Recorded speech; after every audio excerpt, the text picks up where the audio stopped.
Hello friends, कैसे हैं आप सब। Welcome to pharmacy classes by Aarti ma'am. तो आज हम कर रहे हैं मेडिसिनल केमिस्ट्री का AKTU में जो 2020 और 21 में पेपर आया था इसको सॉल्व। इससे पहले के इसके सारे के सारे क्वेश्चंस आ चुके हैं, आपने नहीं देखे हैं चैनल पे जाके देख सकते हैं। इसके अलावा 2019-20 वाला भी पेपर पूरा का पूरा सॉल्व कर दिया है, वो भी चैनल पे पड़ा हुआ है, आप चाहें तो उसको देख सकते हैं। आज हम करेंगे सेक्शन सी के अंदर जो F क्वेश्चन आया था, इस F क्वेश्चन को सॉल्व। ये F क्वेश्चन आया था, right a note on oral contraceptives and discuss the mechanism of action and uses of mifepristone, norgestrel and levonorgestrel। ठीक है, तो बेसिकली यहाँ पे हमें पूछा गया है सबसे पहले तो कि ओरल कॉन्ट्रासेप्टिव्स जो होते हैं वो क्या होते हैं। इसके बाद हमें लिखना है मैकेनिज्म ऑफ एक्शन, यूजेस मिफप्रिस्टोन का। तो देखिए, एक तो आपको लिखना पड़ेगा मिफप्रिस्टोन का, है ना, और जो नॉर्गेस्ट्रल और लीवोनॉर्गेस्ट्रल है ना, ये दोनों के दोनों एक ही कैटेगरी के ड्रग हैं, तो इनका मैकेनिज्म ऑफ एक्शन और यूजेस एक ही हो जाएगा, है ना।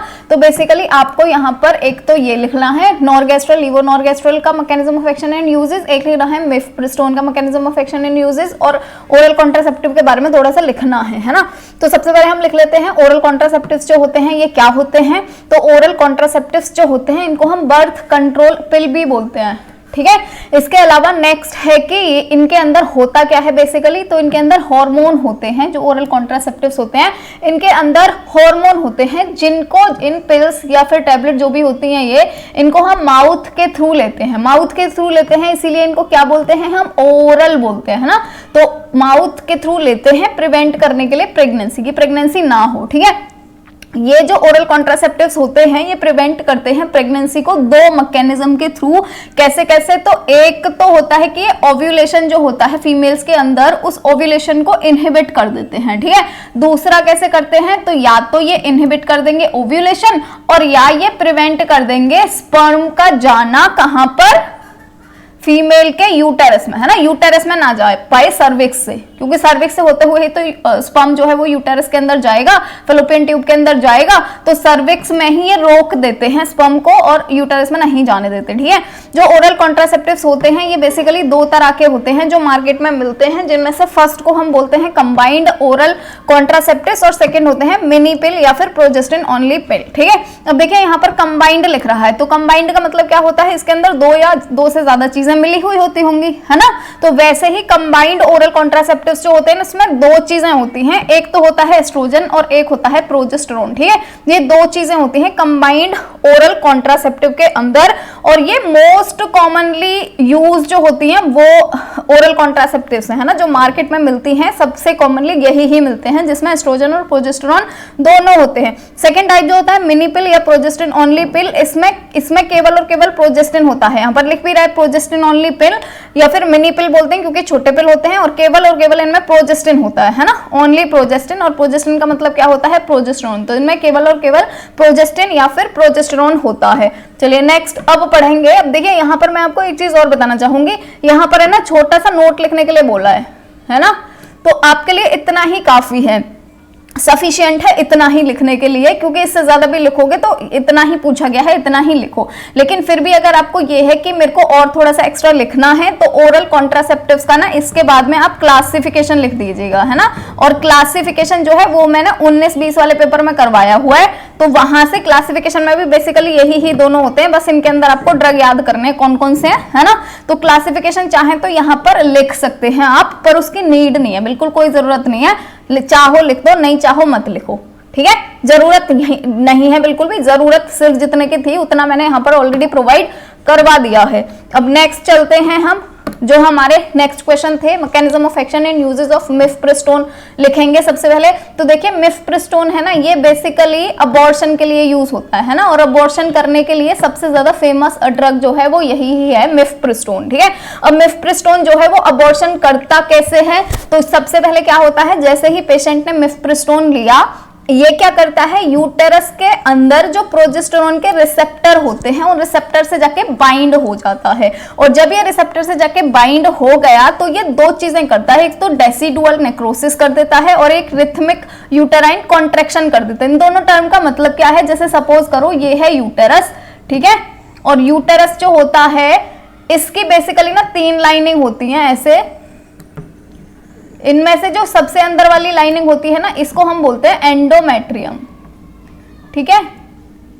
एंडोमेट्रियम। ठीक है, अब होता क्या है, जैसे अगर यहाँ पर ये बेबी है तो बेबी जो होता है ना वो आप सबको पता होगा वो कनेक्टेड रहता है इससे, है ना, प्लेसेंटा से कनेक्ट रहता है। ये जैसे हमने बना लिया प्लेसेंटा, डिफरेंट कलर से आपको बता देती हूँ, ये मान लिया हमने प्लेसेंटा। ठीक है, तो ये प्लेसेंटा से कनेक्टेड होता है बेबी। ठीक है, अब देखिए इसने दो चीजें करी, एक तो डेसिडुअल नेक्रोसिस करी। तो डेसिडुअल नेक्रोसिस का मतलब क्या होता है, ये जो प्लेसेंटा है ना जिसके थ्रू बेबी अटैच है यूटेरस की लाइनिंग के साथ, यानी यूटेरस के एंडोमेट्रियम लेयर जो है, ये एंडोमेट्रियम लेयर होती है। इस एंडोमेट्रियम लेयर से ये जो प्लेसेंटा है यही तो अटैच है, इसी से तो बेबी अटैच है। तो ये जो प्लेसेंटा है ना, इस प्लेसेंटा की जो सेल है ना, इन सेल के अंदर हो जाएगी नेक्रोसिस, इसी को ही हम बोलते हैं डेसिडुअल नेक्रोसिस। ठीक है, अब जब इसकी नेक्रोसिस हो जाएगी, नेक्रोसिस का मतलब होता है सेल डेड, है ना, आपको पता ही होगा सेल डेथ होता है। तो यहाँ की जब सारी की सारी सेल जो है वो खराब हो जाएंगी, जैसे ऐसे ऐसे जब सारी की सारी सेल खराब हो जाएंगी, तो बेसिकली इसका मतलब क्या हुआ कि ये जो एंडोमेट्रियम वाला लेयर था इससे प्लेसेंटा हट गया, है ना। यहाँ पे ये जो प्लेसेंटा अटैच था ये तो हट गया ना अभी, अब प्लेसेंटा हट गया तो बेबी तो किसी से अटैच रह ही नहीं पाएगा। और दूसरी ये क्या कर रहे हैं, यूटेरस का कॉन्ट्रैक्शन कर रहे हैं। तो कॉन्ट्रैक्शन की वजह से क्या होगा, ये जो एंडोमेट्रियम लेयर है ना, सबसे अंदर वाला लेयर बताया था मैंने एंडोमेट्रियम लेयर, तो ये जो एंडोमेट्रियम लेयर है ना इसमें भी कॉन्ट्रैक्शन स्टार्ट हो जाएंगे, है ना। ये कॉन्ट्रैक्शन जैसे ही करेगा तो ये जो बेबी है वो धीरे धीरे यूटेरस के आ जाएगा बाहर। ठीक है, इसी को ही हम बोलते हैं अबॉर्शन। तो यही होता है इसका मैकेनिज्म ऑफ एक्शन। ठीक है, तो देखिए जब डेसिडुअल नेक्रोसिस होगी इसकी वजह से क्या होगा, डिटैचमेंट हो जाएगा प्रेगनेंसी का। प्रेगनेंसी मतलब बेबी, है ना, प्रेगनेंसी का कहां से, एंडोमेट्रियम से। एंडोमेट्रियम मैंने बताई दिया सबसे अंदर वाली लेयर को बोलते हैं। और दूसरा जो है जब यूटेराइन कॉन्ट्रैक्शन होंगे इसकी वजह से क्या होगा, एक्सपल्शन हो जाएगा, यानी कि बाहर की तरफ निकल जाएगा प्रेगनेंसी, यानी कि बेबी कहां से, यूटेरस से। तो यूटेरस से बेबी जो है वो बाहर की तरफ निकल जाएगा और इसी को ही हम क्या बोलते हैं, अबॉर्शन बोलते हैं। ठीक है, आई होप आपको मैकेनिज्म आ गया होगा अच्छे से समझ में। अगर इसमें और कोई भी डाउट हो मेरे को कमेंट में बता दीजिएगा, मैं और अच्छे से समझा दूंगी। ठीक है, नेक्स्ट है यूजेस क्या है मिफप्रिस्टोन के। तो बेसिकली ये यूज तो होता है मेडिकल टर्मिनेशन ऑफ प्रेगनेंसी के लिए, है ना। जैसे कि जब भी किसी को भी ये चाहिए कि मेरे को प्रेगनेंसी नहीं अभी रखनी है ना, मेरे को अबॉर्ट करना है बेबी, तो वहां पर मिफप्रिस्टोन का यूज करते हैं। इसको और किस लिए यूज करते हैं, तो इसको हम हाइपरग्लाइसीमिया क्या होता है, डायबिटीज, है ना। तो डायबिटीज को भी कंट्रोल करने के लिए इसको यूज करते हैं। और कौन सी वाली डायबिटीज को, जिसमें अगर पेशेंट को कुशिंग सिंड्रोम भी है, कुशिंग सिंड्रोम भी अगर होता है तो जो डायबिटीज वाली ड्रग्स आती हैं उनको पेशेंट नहीं ले सकता है, तो हम वहां पर इसको दे देते हैं मिफप्रिस्टोन को, अगर कुशिंग सिंड्रोम भी है पेशेंट को। ठीक है, तो ये दो बेसिकली इसके यूज होते हैं। चलिए अब नेक्स्ट शिफ्ट होते हैं mechanism of action and uses of norgestrel and norgestrel. ये दोनों का मैकेनिज्म ऑफ एक्शन और यूजेस दोनों एकदम सेम होते हैं, तो दोनों का साथ साथ ही लिख दीजिएगा ऐसे ही करके, जैसे मैंने लिखा है यहाँ पर mechanism of action of norgestrel and norgestrel. तो देखिए ये जो नॉर्गेस्ट्रल है ये करता क्या है, सबसे पहले तो ये प्रोजेस्टेरॉन और एस्ट्रोजन रिसेप्टर से जाके बाइंड हो जाता है फीमेल के रिप्रोडक्टिव ट्रैक में, हाइपोथैलेमस में और पिट्यूटरी ग्लैंड में। ठीक है, अब यहाँ पर है ना मैं थोड़ा सा पहले आपको बताना चाहूंगी कि देखिए हाइपोथैलेमस जो होता है ना, इसको हम मास्टर ग्लैंड बोलते हैं, हाइपोथैलेमस को, है ना, मास्टर ऑफ मास्टर ग्लैंड बोलते हैं। हाइपोथैलेमस के बाद क्या होता है, पिट्यूटरी ग्लैंड। ठीक है, और पिट्यूटरी ग्लैंड के बाद में यहां पर आप समझ लो जो भी रिप्रोडक्टिव ट्रैक है उसको, रिप्रोडक्टिव ट्रैक। ठीक है, अब देखिए होता क्या है, कोई भी चीज हो ना, जैसे हमारी बॉडी के अंदर जितने भी हार्मोन हैं सब निकलते तो पिट्यूटरी ग्लैंड से ही हैं, है ना। लेकिन पिट्यूटरी ग्लैंड से कब निकलेंगे, जब हाइपोथैलेमस इसको स्टिमुलेट कर देता है तब। वैसे ही हाइपोथैलेमस जो है ना, ये गोनेडोट्रोपिन रिलीजिंग हार्मोन को यहाँ से निकालता है, हाइपोथैलेमस से निकलेगा ये वाला हार्मोन, और जब गोनेडोट्रोपिन रिलीजिंग हार्मोन निकल जाएगा ना तो ये पिट्यूटरी ग्लैंड को जाके स्टिमुलेट कर देता है। फिर पिट्यूटरी ग्लैंड क्या निकालती है, जैसे ल्यूटिनाइजिंग हार्मोन या फॉलिकुलर स्टिमुलेटिंग हार्मोन या एस्ट्रोजन, प्रोजेस्टेरॉन, तब पिट्यूटरी ग्लैंड निकालती है। और जब LH और FSH दोनों निकल गए ना तो ये जाके रिप्रोडक्टिव ट्रैक जो होता है वहां पर जाकर अपना एक्शन देते हैं। ठीक है, अब देखिए यहाँ पर हमें क्या करवाना है, बेसिकली जो ल्यूटिनाइजिंग हार्मोन होता है ना, ये जो LH लिख रहा है यहाँ पर, ये ल्यूटिनाइजिंग हार्मोन की वजह से ही ओव्यूलेशन होता है ना। रिप्रोडक्टिव ट्रैक में जब ये जाता है, यानी जब ये ओवरी में जाएगा तो वहां पर जाकर ओव्यूलेशन करवाएगा, है ना। तो हमें क्या करना है, बेसिकली ये जो ल्यूटिनाइजिंग हार्मोन है अगर इसका निकलना बंद करवा दो तो ओव्यूलेशन ही नहीं होगा। और ओव्यूलेशन का मतलब क्या होता है, एग का बनना, है ना, फीमेल के अंदर जो एग बनते हैं उसको ही बोलते हैं ओव्यूलेशन। और जब ओव्यूलेशन होगा ही नहीं तो फिर प्रेगनेंसी कहां से हो जाएगी, जब एग ही नहीं होगा तो प्रेगनेंसी कहां से हो जाएगी, है ना। तो बेसिकली हमें ये जो ल्यूटिनाइजिंग हार्मोन है ना, इसको बंद करवाना है, इसको निकलवाना बंद करवाना है। तो हम दो तरीके से करवा सकते हैं ना, एक तो हम हाइपोथैलेमस जो है इसको इनहिबिट कर दें कि ये गोनेडोट्रोपिन रिलीजिंग हार्मोन ना रिलीज करे, है ना, GnRH को रिलीज ना करे। सेकंड क्या है, पिट्यूटरी ग्लैंड को इनहिबिट करा दो ताकि ये ल्यूटिनाइजिंग हार्मोन ही ना निकाले, है ना। तो ये दो तरीके हैं और वो दो तरीके ही यहाँ पर बताए गए हैं। जैसे देखिए, जैसे ही नॉरगेस्ट्रल, और यहाँ पे ये भी लिख लो लीवो नॉरगेस्ट्रल, क्योंकि दोनों का सेम ही होता है मैकेनिज्म ऑफ एक्शन। नॉरगेस्ट्रल या फिर लीवोनॉरगेस्ट्रल, दोनों को ही जब कोई भी पेशेंट खाएगा तो ये बाइंड हो जाते हैं प्रोजेस्टेरोन और एस्ट्रोजन के रिसेप्टर से फीमेल रिप्रोडक्टिव ट्रैक में, हाइपोथैलेमस में और पिट्यूटरी ग्लैंड में, तीनों जगह पे, ठीक है। अब ये करेंगे क्या, बेसिकली जब ये हाइपोथैलेमस में जाकर के बाइंड हो जाएंगे रिसेप्टर के साथ, तो ये जो गोनेडोट्रोपिन रिलीजिंग हार्मोन है उसके निकलने को बंद करवा देंगे हाइपोथैलेमस से। ये हाइपोथैलेमस से तो GnRH का निकलना बंद करवा, जैसे मैं यहाँ पे भी बता रही थी, हाइपोथैलेमस से निकलता है GnRH, ठीक है। अब ये क्या करेंगे, जो पिट्यूटरी ग्लैंड है वहां से LH जो है ल्यूटिनाइजिंग हार्मोन, इसका निकलवाना बंद करवा देंगे।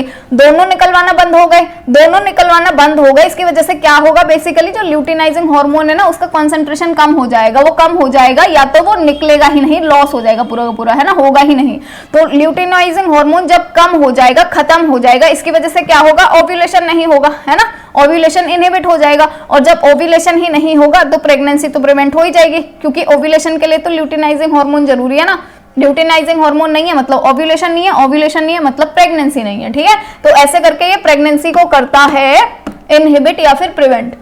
नेक्स्ट देखेंगे यूज क्या क्या होते हैं नॉरगेस्ट्रल और लीवोनॉरगेस्ट्रल के। तो सबसे पहले तो आपने ऊपर अभी थोड़ी देर पहले ही ओरल कॉन्ट्रासेप्टिव के अंदर पढ़ा है कि कंबाइंड पिल के अंदर हम एस्ट्रोजन और प्रोजेस्टेरोन दोनों को लेते हैं, तो वैसे ही यहाँ पर ये कंबाइंड पिल के अंदर ही यूज करा जाता है ओरल कॉन्ट्रासेप्शन में, जिसे नॉरगेस्ट्रल और लीवोनॉरगेस्ट्रल दोनों को ही यूज करते हैं हम, या तो अकेले या फिर कॉम्बिनेशन में, किसके साथ, एस्ट्रोजन के साथ ओरल कॉन्ट्रासेप्शन के लिए, ठीक है।